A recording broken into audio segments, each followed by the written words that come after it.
ਹਾਂਜੀ, ਸਤਿਕਾਰਯੋਗ ਕੱਚੇ ਅਧਿਆਪਕ ਸਾਥੀਓ, ਸਭ ਨੂੰ ਸਤਿ ਸ੍ਰੀ ਅਕਾਲ। ਹਾਂਜੀ, ਸਭ ਤੋਂ ਪਹਿਲਾਂ ਤਾਂ ਉਹ ਸਾਥੀਆਂ ਦਾ ਧੰਨਵਾਦ ਬਹੁਤ ਬਹੁਤ ਜਿਹੜੇ ਕੱਲ੍ਹ 17 ਦੀ ਰੈਲੀ ਵਿੱਚ ਵਰਦੇ ਮੀਂਹ ਦੇ ਵਿੱਚ ਪਹੁੰਚੇ, ਕਿਉਂਕਿ ਉਹਨਾਂ ਦਾ ਪਤਾ ਵੀ ਉਹਨਾਂ ਦੇ ਅੰਦਰ ਇੱਕ ਤੜਫ, ਇੱਕ ਜਨੂੰਨ ਹੈਗਾ ਆਪਦੇ ਲਈ ਅਤੇ ਆਪਦੇ ਯੂਨੀਅਨ ਲਈ ਹੈਗਾ ਵੀ ਉਹ ਕੁਛ ਨਾ ਕੁਛ ਲੈਣਾ ਚਾਹੁੰਦੇ ਨੇ। ਉਹਨਾਂ ਸਾਥੀਆਂ ਦਾ ਤਾਂ ਬਹੁਤ ਬਹੁਤ ਧੰਨਵਾਦ ਜਿਨ੍ਹਾਂ ਨੇ ਕੋਈ ਮੀਂਹ ਦੀ ਪਰਵਾਹ ਨਹੀਂ ਕੀਤੀ, ਕਿਉਂਕਿ ਮੀਂਹ ਕੋਈ ਕੱਲ੍ਹ ਬਾਅਦ ਦੇ ਵਿੱਚ ਸ਼ੁਰੂ ਨਹੀਂ ਹੋਇਆ, ਜਦਕਿ ਕੱਲ੍ਹ ਸਵੇਰ ਤੋਂ ਮੀਂਹ ਸ਼ੁਰੂ ਹੋ ਰਿਹਾ ਸੀਗਾ। ਪਰ ਸਾਥੀਆਂ ਨੇ ਜਿਹਦੇ ਅੰਦਰ ਮਨ ਦੇ ਵਿੱਚ ਹੈਗਾ ਸੀਗਾ ਵੀ ਜਾਣਾ, ਤਾਂ ਉਹਨਾਂ ਨੇ ਮੀਂਹ ਦੀ ਪਰਵਾਹ ਨਹੀਂ ਕੀਤੀ, ਪਹੁੰਚੇ ਨਹੀਂ। ਹੁਣ ਕੁਛ ਕੁ ਸਾਥੀਆਂ ਦੇ ਤਾਂ ਚਲੋ ਕੰਮ ਸੀਗੇ, ਰੁਝੇਵੇਂ ਸੀਗੇ। ਕਈ ਸਾਥੀਆਂ ਨੂੰ ਤਾਂ ਦੇਖੋ ਪੇਪਰ ਚੱਲ ਰਹੇ ਨੇ, ਅਗਲੇ ਨੂੰ ਹੁੰਦਾ ਵੀ ਉੱਥੇ ਜਾਵਾਂਗੇ ਲੇਟ ਨਾ ਹੋ ਜਾਈਏ, ਅੱਜ ਪੇਪਰ ਆ। ਕਈ ਦੇ BA ਦੇ ਪੇਪਰ ਹੋ ਰਹੇ ਨੇ, ਜਾਂ ਕੋਈ ਨਿੱਜੀ ਕੰਮ ਹੋ ਸਕਦਾ ਜ਼ਿਆਦਾ ਜ਼ਰੂਰੀ। ਪਰ ਮੈਨੂੰ ਨਹੀਂ ਲੱਗਦਾ ਵੀ ਸਾਰਿਆਂ ਦੇ ਪੇਪਰ ਹੋਣਗੇ ਜਾਂ ਸਭ ਨੂੰ ਨਿੱਜੀ ਕੰਮ ਹੋਊਗਾ। ਕਈ ਗਰੁੱਪਾਂ ਦੇ ਵਿੱਚ ਦੇਖਦੇ ਨੇ ਵਾਰ-ਵਾਰ, ਕੱਲ੍ਹ ਸਾਰਾ ਦਿਨ ਦੇਖੀ ਗਏ ਹੋਣਗੇ ਵੀ ਕੋਈ ਅਪਡੇਟ ਆਊਗੀ ਜਾਂ ਕੋਈ ਖਬਰ ਆਊਗੀ, ਪਰ ਉੱਥੇ ਜਾਣ ਵੇਲੇ ਉਹਨਾਂ ਨੂੰ ਬਿਮਾਰੀ ਪੈਂਦੀ ਆ। ਉਂਝ ਸਾਰਾ ਦਿਨ ਦੇਖਿਆ ਹੋਊਗਾ, ਅਤੇ ਕਈ ਪਹਿਲਾਂ ਕਹਿਣਗੇ ਜਾਵਾਂਗੇ, ਉਸ ਤੋਂ ਬਾਅਦ ਮੌਕੇ 'ਤੇ ਆ ਕੇ ਉਹ ਜਵਾਬ ਦੇ ਦਿੰਦੇ ਨੇ। ਮਜਬੂਰੀਆਂ ਕਿਹਦੀਆਂ ਨਹੀਂ ਹੈਗੀਆਂ, ਪਤਾ ਹੀ ਹੈ। ਮੈਂ ਪਹਿਲਾਂ ਵੀ ਬਹੁਤ ਵਾਰ ਕਿਹਾ ਵੀ ਇੱਕ ਆਪਾਂ ਕੋਈ ਆਮ ਨਹੀਂ ਹੈਗੇ ਵੀ ਇੱਕ ਨਵੀਂ ਉਮਰ ਦੇ ਆ ਵੀ ਆਪਣੇ ਘਰੇ ਆਪਣੇ 'ਤੇ ਜ਼ਿੰਮੇਵਾਰੀਆਂ ਨਹੀਂ ਹੈਗੀਆਂ। ਜ਼ਿੰਮੇਵਾਰੀਆਂ ਸਭ ਦੀਆਂ ਨੇ, ਮੈਰਿਡ ਬੰਦੇ ਆ, ਵਿਆਹੇ ਹੋਏ ਆ, ਬਾਲ ਬੱਚਿਆਂ ਵਾਲੇ ਆ, ਅਤੇ ਆਪਣੀਆਂ ਜ਼ਿੰਮੇਵਾਰੀਆਂ ਸਭ ਦੀਆਂ ਨੇ। ਜਿੰਨੀਆਂ ਕੁ ਤੁਹਾਡੀਆਂ ਨੇ ਉਨੀਆਂ ਕੁ ਮੇਰੀਆਂ ਵੀ ਨੇ। ਰਿਸ਼ਤੇਦਾਰੀਆਂ 'ਚ ਜਾਣਾ, ਦੁੱਖ ਸੁੱਖ 'ਚ ਪਹੁੰਚਣਾ, ਹਰ ਇੱਕ ਜਗ੍ਹਾ 'ਤੇ ਆਪਾਂ ਨੂੰ ਜਾਣਾ ਪੈਂਦਾ। ਪਰ ਉਸ ਜ਼ਿੰਮੇਵਾਰੀਆਂ ਨਾਲੋਂ ਇੱਕ ਵੱਡੀ ਜ਼ਿੰਮੇਵਾਰੀ ਸਾਡੀ ਆਪਦੇ ਰੁਜ਼ਗਾਰ ਪ੍ਰਤੀ ਵੀ ਆ, ਜਿਸ ਨੂੰ ਤੁਸੀਂ ਇਹ ਚਾਹੁੰਦੇ ਹੋ ਵੀ ਕੋਈ ਹੋਰ ਸਾਨੂੰ ਕਰਕੇ ਦੇਵੇ। ਇਹ ਬਹੁਤ ਗਲਤ ਗੱਲ ਆ। ਇਸ ਦਾ ਸੁਧਾਰ ਕਰੋ। ਜਿੰਨਾ ਟਾਈਮ ਤੱਕ ਰੁਜ਼ਗਾਰ 'ਚ ਹੈਗੇ ਹੋ, EGS AI STR ਵਲੰਟੀਅਰ ਹੈਗੇ, ਉਹਨਾਂ ਟਾਈਮ ਤੱਕ ਇਸ ਪਾਸੇ ਧਿਆਨ ਦੇਣਾ ਪਊਗਾ। ਹਾਂ ਦੇਖੋ, ਮੈਂ ਕਦੇ ਵੀ ਕਿਸੇ 'ਤੇ ਗੁੱਸਾ ਨਹੀਂ ਕਰਿਆ। ਜਿਹੜੇ ETT ਦੇ ਵਿੱਚ ਆਉਣੇ ਸੀਗੇ ਉਹ ਆ ਗਏ, ਉਹਨਾਂ ਦਾ ਰੁਜ਼ਗਾਰ ਉੱਧਰ ਅਲੱਗ ਸ਼ੁਰੂ ਹੋ ਗਿਆ। ਉਹਨਾਂ ETT ਯੂਨੀਅਨ ਦੇ ਵਿੱਚ ਨੁਮਾਇੰਦਗੀ ਕਰਨ, ਘੱਟ ਜਾਣ ਵੱਧ ਜਾਣ, ਉਹਨਾਂ ਦਾ ਆਪਾਂ ਨੂੰ ਕੋਈ ਉਹ ਨਹੀਂ ਗਾ। ਅਗਲਿਆਂ ਦਾ ਨੰਬਰ ਉੱਧਰ ਆ ਗਿਆ, ਮਿਹਨਤ ਨਾਲ ਆ ਗਿਆ। HT ਦੇ ਵਿੱਚ ਆ ਗਿਆ, ਆਪਦਾ CHT 'ਚ ਆ ਗਿਆ, ਜਾਂ ETT ਦੇ ਵਿੱਚ ਆ ਗਿਆ। ਉਹਨਾਂ ਨੂੰ ਕਿਸੇ ਨੂੰ ਵੀ ਕਦੇ ਨਹੀਂ ਕਿਹਾ। ਬਹੁਤ ਸਾਥੀ ਮੇਰੇ ਬਲਾਕ ਦੇ ਵਿੱਚੋਂ, ਬਹੁਤ ਜ਼ਿਲ੍ਹੇ ਦੇ ਵਿੱਚੋਂ ਜਾਂ ਹੋਰ ਵੀ ਨੰਬਰ ਆਇਆ, ਜਾਂ ਕਦੇ ਐਂ ਕਹਿ ਦਿਓ ਵੀ ਉਹਨਾਂ ਨੂੰ ਵੀ ਅਸੀਂ ਤੰਗ ਪਰੇਸ਼ਾਨ ਕਰਦੇ ਹਾਂ, ਨਹੀਂ ਕਰਦੇ, ਕਿਉਂਕਿ ਉਹਨਾਂ ਨਾਲ ਹੁਣ ਸਾਡਾ ਕੋਈ ਵੀ ਲੱਲਾ ਕੱਖਾ ਨਹੀਂ ਹੈਗਾ।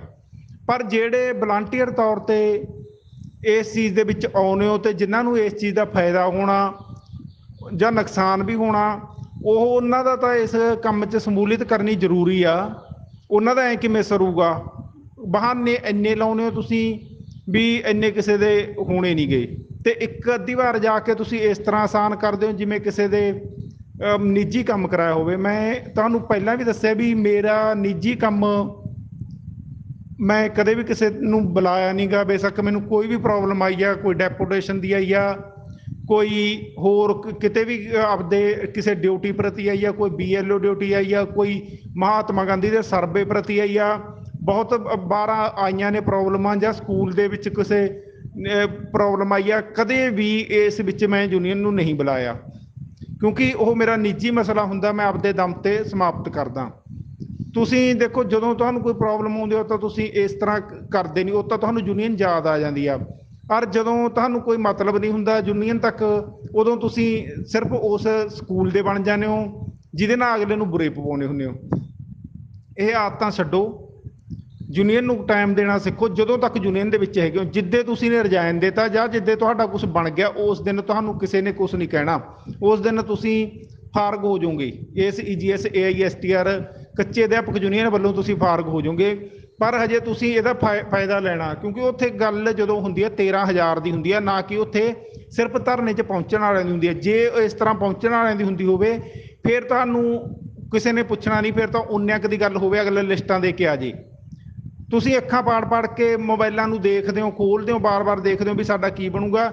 ਇੰਨੀਆਂ ਕੀ ਮਜਬੂਰੀਆਂ ਸੀਗੀਆਂ। ਤੁਹਾਨੂੰ ਪਤਾ ਜਿੰਨੀ ਕੁ ਤਕਲੀਫ ਤੇ ਤੁਸੀਂ ਮੈਡੀਕਲ ਛੁੱਟੀ ਲੈ ਲੈਂਦੇ ਹੋ, ਉਨੀ ਕੁ ਤਕਲੀਫ ਮੈਨੂੰ 8-10 ਦਿਨਾਂ ਤੋਂ ਬੈਕ ਡਿਸਕ ਦੀ ਹੋ ਰਹੀ ਹੈ, ਪ੍ਰੋਬਲਮ ਢੂਹੀ ਦੀ ਹੋ ਰਹੀ ਆ।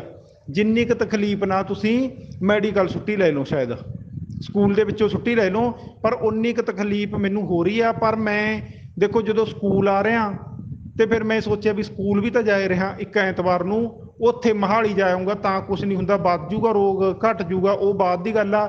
ਪਰ ਇੰਨੀ ਤਕਲੀਫ ਸੀ, ਮੈਨੂੰ ਪਤਾ ਵੀ ਮੈਂ ਕੱਲ ਕਦੇ ਕਿਵੇਂ ਬੈਠ ਕੇ ਗਿਆ, ਕਦੇ ਕਿਵੇਂ ਬੈਠ ਕੇ ਗਿਆ, ਜਾਂ ਉੱਥੇ ਬੈਠ ਜਾਂਦਾ ਸੀ ਤਾਂ ਉੱਠਣਾ ਔਖਾ ਲੱਗਦਾ ਸੀ, ਜੇ ਉੱਠ ਜਾਂਦਾ ਸੀ ਤਾਂ ਬੈਠਣਾ ਇਹ ਹੁੰਦਾ ਸੀਗਾ ਵੀ ਹੁਣ ਬੈਠਾ ਕਿਵੇਂ, ਇੰਨੀ ਤਕਲੀਫ ਸੀਗੀ। ਪਰ ਫਿਰ ਵੀ ਗਿਆ। ਤੁਸੀਂ ਮੈਨੂੰ ਪਤਾ ਵੀ ਜਿੰਨੀ ਕੁ ਤਕਲੀਫ ਮੈਨੂੰ ਹੋ ਰਹੀ ਸੀ ਬੈਕ ਢੂਹੀ ਦੀ, ਉਨੀ ਕੁ ਢੂਹੀ ਨਾਲ ਤਾਂ ਤੁਸੀਂ ਛੁੱਟੀ ਲੈਂਦੇ ਹੋ ਮੈਡੀਕਲ, 100 ਨੂੰ ਕਹਿੰਦੇ ਹੋ, ਉਹਨਾਂ ਕੁ ਤਾਂ ਤੁਸੀਂ ਮੈਨੂੰ ਲੱਗਦਾ ਲੋਕਲ ਵੀ ਆਉਂਦੇ ਹੋਏ ਕਹੋ ਵੀ ਅਸੀਂ ਤਾਂ ਬਈ ਬਿਮਾਰ ਆ, ਮੇਰੀ ਢੂਹੀ ਦੁਖਦੀ ਹੈ, ਮੇਰੇ ਆ ਹੁੰਦਾ। ਪਰ ਮੈਂ ਮੋਹਾਲੀ ਤੱਕ ਗਿਆ, ਕਿਉਂ ਗਿਆ? ਸਾਨੂੰ ਇੱਕ ਇਹ ਆ ਵੀ ਅਸੀਂ ਆਪਦਾ ਰੁਜ਼ਗਾਰ ਦਾ ਕੋਈ ਹੀਲਾ ਕਰ ਲਈਏ, ਜਿਹੜਾ ਸਮਾਂ ਤਾਂ ਉਹ ਕਰ ਲਈਏ, ਪਰ ਤੁਹਾਨੂੰ ਕੋਈ ਫਰਕ ਨਹੀਂ ਪੈਂਦਾ ਹੈਗਾ। ਚਲੋ ਕਿਸ ਦੀਆਂ ਮਜਬੂਰੀਆਂ ਹੁੰਦੀਆਂ, ਨਿੱਜੀ ਰੁਝੇਵੇਂ ਹੁੰਦੇ ਨੇ।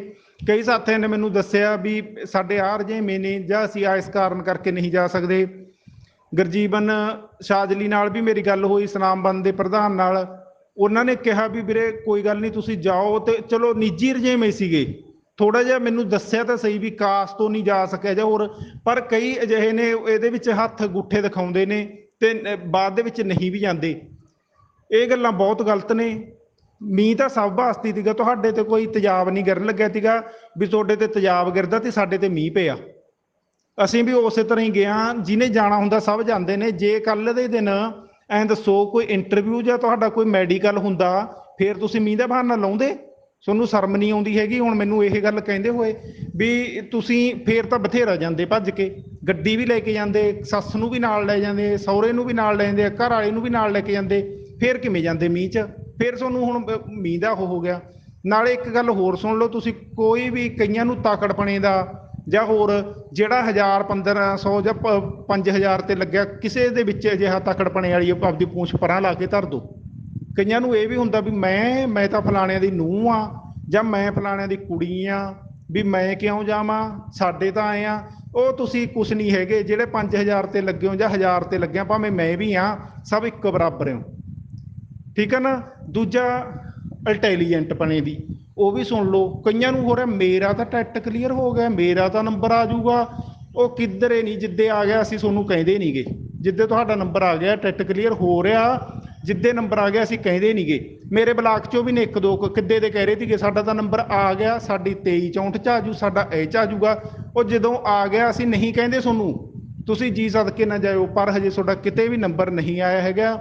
ਜਿੱਦੇ ਤੱਕ ਨਹੀਂ ਆਇਆ ਤੁਸੀਂ ਵਲੰਟੀਅਰ ਦਾ ਲੈਂਦੇ ਹੋ, ਵਲੰਟੀਅਰ ਬਣੇ ਹੈਗੇ ਹੋ, ਵਲੰਟੀਅਰ ਦਾ ਸਾਥ ਦਿਓ। ਉੱਥੇ 4 ਜਣੇ ਮਰਦੇ ਨੇ, ਬਾਕੀ ਤੁਸੀਂ ਘਰੇ ਬੈਠ ਕੇ ਤਮਾਸ਼ਾ ਦੇਖਦੇ ਹੋ। ਕੀ ਗੱਲ, ਉਹਨਾਂ ਦਾ ਕੋਈ ਜ਼ਿਆਦਾ ਕੰਮ ਖੜਿਆ? ਜਾਂ ਤੁਸੀਂ ਲਿਖ ਕੇ ਦੇ ਦਿਓ, ਇੱਕ ਵਾਰ ਲਿਖ ਕੇ ਦੇ ਦਿਓ ਵੀ ਮੈਂ ਯੂਨੀਅਨ ਦੇ ਨਾਲ ਨਹੀਂ, ਸਾਡੀ ਤਨਖਾਹ ਵਧੇ ਘਟੇ ਅਸੀਂ ਆਪਦੇ ਜ਼ਿੰਮੇਵਾਰ ਹਾਂ। ਘੱਟੋ ਘੱਟ ਸਾਨੂੰ ਇਹ ਤਾਂ ਪਤਾ ਲੱਗ ਜੂ ਵੀ ਇਹਨਾਂ ਨੇ ਹਰਾਮ ਦੀ ਲਈ ਤੀ, ਤਨਖਾਹ ਤਾਂ ਵਧਵਾਈ ਜਾਊਗੀ, ਕੰਮ ਤਾਂ ਬਣ ਜੂ, ਪਰ ਪਤਾ ਤਾਂ ਲੱਗੇ ਨਾ। ਉਹ ਤਾਂ ਤੁਸੀਂ ਪੂੰਛ ਮਾਰਦੇ ਹੋ ਯੂਨੀਅਨ 'ਚੋਂ। ਜਾਣਾ ਇੱਕ ਬੰਦਾ ਜਾ ਰਿਹਾ 10 ਵਾਰ, ਇੱਕ ਬੰਦਾ 1 ਵਾਰ ਜਾ ਰਿਹਾ। ਕੀ ਗੱਲ, ਉਹਨਾਂ ਦੇ ਘਰੇ ਕੋਈ ਹੋਰ ਦਰਖਤ ਲੱਗਿਆ ਹੋਇਆ ਉਹਦਾ ਲਾ ਲਓ ਵੀ ਪੈਸਿਆਂ ਦਾ, ਜਾਂ ਉਹਨਾਂ ਨੂੰ ਤਨਖਾਹ ਵੱਧ ਮਿਲਦੀ ਹੈ ਵੀ ਉਹ ਜਾਂਦੇ ਨੇ ਖਰਚ ਕਰਕੇ? ਨਾ ਜਿਹੜੀਆਂ ਮੈਡਮਾਂ ਐਂ ਲਾ ਲਓ ਵੀ ਹੁਣ ਫਰੀ ਦੇ ਕਿਰਾਇਆਂ 'ਚ ਨਹੀਂ ਜਾ ਸਕਦੀਆਂ, ਫਿਰ ਉਹ ਕਦੋਂ ਵਗ ਜਾਊਗੀਆਂ? ਜੇ ਕਿਰਾਏ ਲੱਗਣ ਲੱਗ ਜਾਣ ਤੁਸੀਂ ਚੰਗਾ ਵਗ ਜਾਓ, ਤਾਂ ਹੀ ਤਾਂ ਪਿੱਛੇ ਆ। ਕਈਆਂ ਨੂੰ ਇੱਕ ਹੋਰ ਪੂੰਛ ਲੱਗ ਰਹੀ ਆ, ਉਹ ਵੀ ਮੈਂ ਸੁਣ ਲਓ, ਰਾਜਨੀਤਿਕ ਰਸੂਖ ਦੀ। ਉਹ ਵੀ ਛੱਡ ਦਿਓ, ਰਾਜਨੀਤਿਕ ਰਸੂਖ ਦੇਖੋ।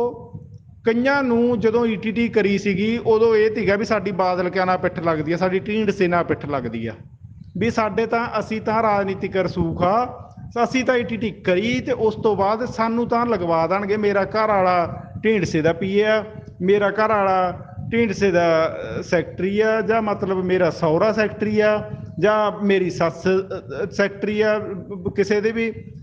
ਉਹ ਕਿਸੇ ਨੇ ਪਹਿਲਾਂ ਦੱਸੋ ਬਾਦਲ ਵੇਲੇ ਨਹੀਂ ਤੁਹਾਡਾ ਕੰਮ ਹੋਇਆ, ਉਸ ਤੋਂ ਬਾਅਦ ਤੁਹਾਡਾ ਫਿਰ ਤੁਹਾਡੀ ਵਾਰੀ ਆਈ ਕਾਂਗਰਸ ਦੀ। ਕਈਆਂ ਨੂੰ ਕਾਂਗਰਸ ਦਾ ਸੀਗਾ, ਖੁਦ ਮੈਨੂੰ ਵੀ ਹੋਊਗਾ ਕਿਤੇ ਨਾ ਕਿਤੇ।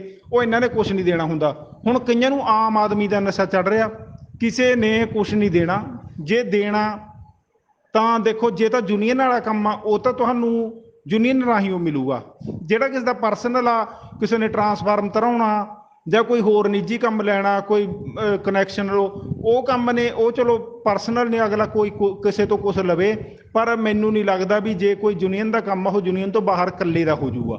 ਇਸ ਤਰ੍ਹਾਂ ਨਾ ਕਰੋ, ਯੂਨੀਅਨ ਦਾ ਸਾਥ ਦਿੰਦੇ ਰਹੋ। ਸਭ ਦੀ ਉਹ ਬਣਦੀ ਹੁੰਦੀ ਆ, ਹਰ ਇੱਕ ਲੀਡਰ ਨਾਲ, ਹਰ ਇੱਕ ਉਹਦੇ ਨਾਲ। ਕਈਆਂ ਦੇ ਵਿੱਚ ਇਹ ਲੀਡਰਾਂ ਵਾਲਾ ਵੀ ਹੁੰਦਾ, ਉਹਨਾਂ ਨੂੰ ਵੀ ਬੇਨਤੀ ਆ, ਠੀਕ ਆ ਆਪਾਂ ਥੋੜ੍ਹਾ ਮੋਟਾ ਪਿੱਛੇ ਚੱਲਣਾ ਪੈਂਦਾ ਵੀ ਜਦੋਂ ਹੁੰਦਾ, ਪਰ ਇੰਨਾ ਵੀ ਨਹੀਂ ਵੀ ਆਪਾਂ ਜੇ ਤੁਹਾਡੇ ਇੰਨੀ ਉਹ ਚੱਲਦੀ ਆ ਤਾਂ ਤੁਸੀਂ ਕਹਿ ਕੇ ਕੰਮ ਕਰਵਾਓ, ਨਾਲੇ ਪੁੰਨ ਨਾਲੇ ਫਲੀਆਂ, ਸੀਸਾਂ ਦੇਣਗੇ ਲੋਕ। ਇਸ ਕਰਕੇ ਤੁਸੀਂ ਇਸ ਚੀਜ਼ ਦਾ ਵੀ ਧਿਆਨ ਦਿਓ ਵੀ ਇੰਨਾ ਜਿਹੜਾ ਆਪਾਂ ਕਰਦੇ ਹਾਂ ਚਾਪਲੂਸੀ, ਆਪਾਂ ਨੇ ਉਹ ਘਰੇ ਕੁਛ ਨਹੀਂ ਸਿੱਟ ਕੇ ਜਾਂਦੇ ਹੈਗੇ, ਆਪਾਂ ਕੰਮ ਕਰਦੇ ਹਾਂ, ਆਪਦੇ ਕੰਮ ਦਾ ਮੁੱਲ ਮੰਗਦੇ ਹਾਂ। ਇਹ ਸੀਗਾ। ਬਾਕੀ ਜਿਹੜੇ ਅਧਿਆਪਕ ਗਏ ਉਹਨਾਂ ਦਾ ਇੱਕ ਵਾਰ ਫੇਰ ਬਹੁਤ ਧੰਨਵਾਦ, ਜਿਹੜੇ ਵਰਦੇ ਮੀਂਹ ਦੇ ਵਿੱਚ ਗਏ। ਦੇਖੋ ਹਰਪ੍ਰੀਤ ਕੌਰ ਨੇ ਘੱਟੋ ਘੱਟ 1.5 ਮਹੀਨਾ ਉੱਥੇ ਸੰਘਰਸ਼ ਰੱਖਿਆ, ਉਹਨੂੰ ਵੱਧ ਤਨਖਾਹ ਮਿਲੂਗੀ। ਉਹਦੇ ਬੱਚੇ ਨਹੀਂ ਹੈਗੇ, ਉਹਦੇ ਜਵਾਨ ਕੁੜੀ ਆ, ਕਿ ਉਹਨੂੰ ਘਰੇ ਲੋੜ ਨਹੀਂ ਹੈਗੀ ਕੁੜੀ ਨੂੰ, ਮਾਂ ਦੀ ਜਾਂ ਮਾਂ ਨੂੰ ਧੀ ਦੀ, ਉਹ ਵੀ ਤਾਂ ਜਾਂਦੇ ਨੇ। ਇਸ ਤਰ੍ਹਾਂ ਤੁਸੀਂ ਘੱਟੋ ਘੱਟ ਤੁਹਾਡੇ ਅੰਦਰ ਇਸ ਹੋਣੀ ਚਾਹੀਦੀ ਹੈ, ਇੱਕ ਇਨਸਾਨੀਅਤ ਹੋਣੀ ਚਾਹੀਦੀ ਆ। ਕਈ ਤਾਂ ਅਜਿਹੇ ਚਿਹਰੇ ਨੇ ਜਿਹੜੇ ਕਿਸੇ ਮੇਨ ਕੰਮ ਤੇ ਦਫ਼ਤਰਾਂ 'ਚ ਦਿੰਦੇ ਨੇ, ਨਹੀਂ ਤਾਂ ਦਿਖਾਈ ਨਹੀਂ ਦਿੰਦੇ। ਸਕੂਲਾਂ ਨੂੰ ਇੰਨੇ ਸਮਰਪਿਤ ਹੋ ਰਹੇ ਨੇ, ਸਕੂਲਾਂ ਵਾਲੇ ਨੇ ਸਿੱਤਰਾਂ ਵੱਟੇ ਨਹੀਂ ਸਿਆਣਦੇ ਹੈਗੇ। ਤੁਹਾਨੂੰ ਸਿੱਤਰਾਂ ਵੱਟੇ ਨਹੀਂ ਕੋਈ ਸਿਆਣਦਾ ਹੈਗਾ, ਪਰ ਤੁਸੀਂ ਬਸ ਵੀ ਦਫ਼ਤਰ ਦਾ ਕੋਈ ਕੰਮ ਹੋਵੇ, ਸੈਮੀਨਾਰ ਹੋਣ, ਉਦੋਂ ਦਿਖ ਜਾਂਦੀਆਂ ਨੇ ਸ਼ਕਲਾਂ, ਉਸ ਤੋਂ ਬਾਅਦ ਦਿੰਦੀਆਂ ਨਹੀਂ। ਦੂਜਾ, ਜਦੋਂ ਤੱਕ ਤੁਸੀਂ ਆਪ ਨਹੀਂ ਲੜਦੇ ਮਰਦੇ, ਤੁਹਾਡਾ ਕੋਈ ਕੁਛ ਨਹੀਂ ਕਰਾ ਸਕਦਾ। ਕਈ ਕਹਿੰਦੇ ਨੇ ਜਸਵਿੰਦਰ ਸਿੱਧੂ 10-20 ਦਿਨਾਂ ਤੱਕ ਆਊਗਾ, ਉਹਦਾ ਸਾਥ ਲੈ ਲਾਂਗੇ। ਉਹ ਜਸਵਿੰਦਰ ਸਿੱਧੂ ਵਰਗਿਆਂ ਦਾ ਸਾਥ, ਜਸਵਿੰਦਰ ਸਿੱਧੂ ਨੇ ਪਟਿਆਲੇ ਇੰਨਾ ਇਕੱਠ ਕੱਢਿਆ ਤੀ, 50,000 ਦਾ ਇਕੱਠ ਸੀਗਾ। 50,000 ਬੰਦੇ ਨਾਲ ਕੁਛ ਤੋਂ ਕੁਛ ਕਰਵਾਇਆ ਜਾ ਸਕਦਾ, ਪਰ ਉਹਨਾਂ ਨੇ ਵੀ ਕੀ ਕਰਿਆ, ਆਪਦਾ ਫਾਇਦਾ ਕਰਾ ਲਿਆ। 7 ਸਾਲੇ ਪਾਲਿਸੀ ਤੜਵਾ ਲਈ, ਫਲਾਣੀ ਪਾਲਿਸੀ ਤੜਵਾ ਲਈ, ਸਾਡੀਆਂ ਬਦਲੀਆਂ, ਸਾਡੀਆਂ ਫਲਾਣਾ, ਆਪਦਾ ਕੰਮ ਕਰਵਾ ਲਿਆ।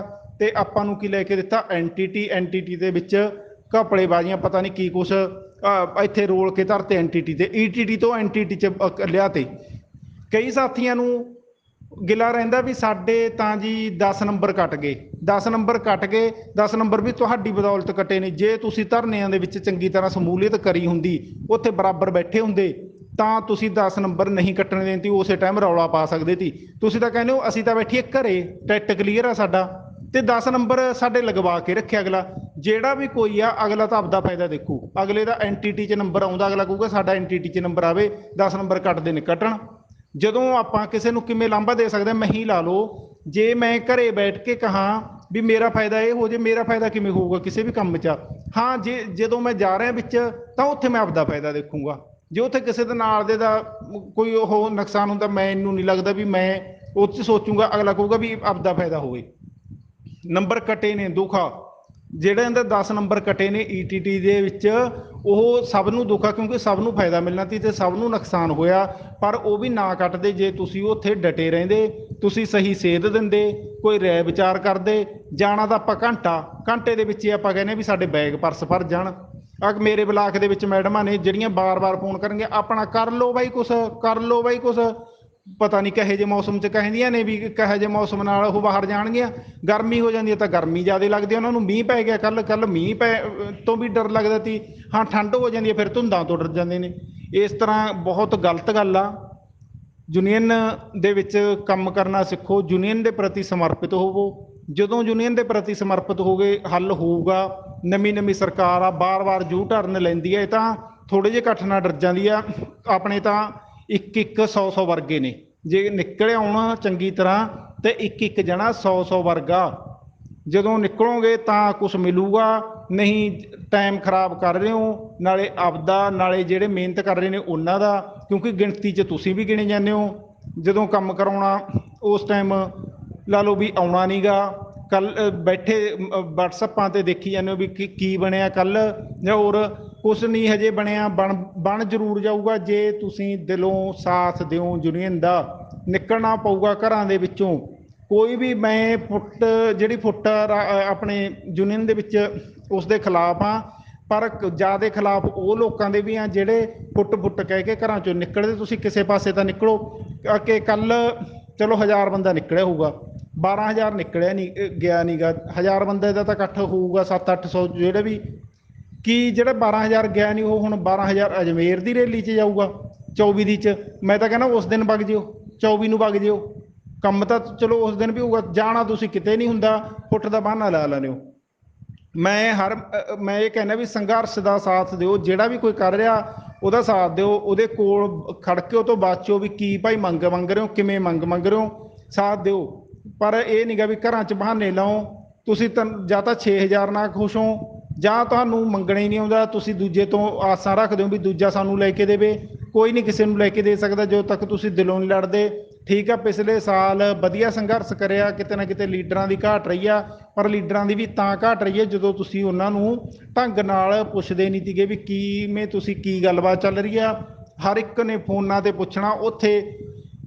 ਉੱਥੇ ਜਾ ਕੇ ਤਾਂ ਸਭ ਤੋਂ ਪਹਿਲਾਂ ਗੁਰਦੁਆਰੇ ਜਾਣਾ, ਮੱਥਾ ਟੇਕਣਾ, ਲੰਗਰ ਛਕਣਾ, ਰੈਲੀ 'ਚ ਦਿੱਤਾ ਗੇੜਾ, ਵਾਪਸ ਮੁੜ ਜਾਣਾ। ਫਿਰ ਘਰੇ ਆ ਕੇ ਘਰੇ ਵੀ ਨਹੀਂ ਪਹੁੰਚਣਾ, ਬੱਸ ਦੇ ਵਿੱਚੋਂ ਹੀ ਫੋਨ ਕਰਨ ਲੱਗ ਜਾਣਾ, ਬਈ ਕੀ ਬਣ ਗਿਆ। ਤੁਸੀਂ ਉੱਥੇ ਹੀ ਤਾਂ ਹੁੰਦੇ ਹੋ, ਰੈਲੀ ਦੇ ਵਿੱਚੋਂ ਚੱਲ ਪੈਣਾ, ਉਸ ਤੋਂ ਬਾਅਦ ਫੋਨ ਕਰਕੇ ਪੁੱਛਣਾ ਕੀ ਬਣ ਗਿਆ। ਤੁਸੀਂ ਉੱਥੇ ਹੀ ਰੁਕੋ, ਆਗੂ ਨਾਲ ਗੱਲ ਕਰੋ, ਆਗੂ ਨੂੰ ਕੋਈ ਸੇਧ ਦਿਓ, ਆਗੂ ਤੋਂ ਕੋਈ ਸੇਧ ਲਿਓ ਵੀ ਭਾਈ ਕਿਵੇਂ ਗੱਲ ਬਣ ਸਕਦੀ। ਕਈ ਵਾਰ ਅਜਿਹਾ ਵਿਚਾਰ ਹੁੰਦਾ ਤੁਹਾਡੇ ਮਨ ਦੇ ਵਿੱਚ ਵੀ ਜਿਹੜਾ ਕਿ ਸਾਰੀ ਯੂਨੀਅਨ ਦਾ ਫਾਇਦਾ ਕਰ ਸਕਦਾ ਹੁੰਦਾ, ਪਰ ਤੁਸੀਂ ਉਹ ਵਿਚਾਰ ਤਾਂ ਕਰਨੀ ਨਹੀਂ ਗੇ, ਤੁਸੀਂ ਤਾਂ ਮੂਰਖਾਂ ਵਾਲੀਆਂ ਗੱਲਾਂ ਕਰਨੀਆਂ ਨੇ। ਤੇ ਮੈਂ ਵਾਰ-ਵਾਰ ਬੇਨਤੀ ਇਹੀ ਕਰਨੀ ਸੀਗੀ ਵੀ ਇਸ ਤਰ੍ਹਾਂ ਕੰਮ ਨਹੀਂ ਚੱਲਣਾ। ਸਰਕਾਰ ਸਭ ਕੁਝ ਦੇ ਸਕਦੀ ਹੈ, ਸਭ ਕੁਝ ਅਸੀਂ ਲੈ ਸਕਦੇ ਹਾਂ, ਸਾਥ ਦੀ ਲੋੜ ਆ। ਕਿਸੇ ਦਾ ਵੀ ਸਾਥ ਦਿਓ, ਉਹ ਆਪਦੀ ਤੁਹਾਡੀ ਇੱਛਾ ਵੀ ਕਿਹਦਾ ਸਾਥ ਦੇਣਾ ਕਿਹਦਾ ਨਹੀਂ ਦੇਣਾ। ਪਰ ਰੈਲੀਆਂ ਧਰਨਿਆਂ ਦੇ ਵਿੱਚ ਜਦੋਂ ਵੀ ਤੁਹਾਨੂੰ ਕਾਲ ਆਉਂਦੀ ਹੈ ਤਾਂ ਨਿਕਲਿਆ ਕਰੋ। ਘੱਟੋ ਘੱਟ 3-3 4-4 ਹਜ਼ਾਰ ਦਾ ਇਕੱਠ ਹੋਣਾ ਚਾਹੀਦਾ, ਤਾਂ ਜਾ ਕੇ ਕਿਤੇ ਸਰਕਾਰ ਤੇ ਪ੍ਰੈਸ਼ਰ ਬਣੂਗਾ। ਸਰਕਾਰ ਇੰਨੀ ਕੁ ਡਰਪੋਕ ਆ ਵੀ ਇਹ ਇਕੱਠ ਨਾਲ ਪਹਿਲੇ ਝਟਕੇ 'ਚ ਗੱਲ ਮੰਨ ਲੂਗੀ, ਪਰ ਹਜੇ ਤੁਹਾਨੂੰ ਝਟਕੇ ਨਹੀਂ ਦੇਣਾ ਆ। ਤੇ ਬਾਕੀ ਕਿਸੇ ਨੂੰ ਉੱਚਾ ਨੀਵਾਂ ਸ਼ਬਦ ਬੋਲਿਆ ਗਿਆ ਹੋਵੇ ਤਾਂ ਮਾਫੀ ਮੰਗਦਾ, ਕਿਉਂਕਿ ਇੱਕ ਅੰਦਰ ਬਲਬਲੇ ਹੁੰਦੇ ਨੇ। ਤੁਹਾਡੇ ਉਮੀਦ ਦੇ ਸਹਾਰੇ ਅਸੀਂ ਤੁਰਦੇ ਹਾਂ।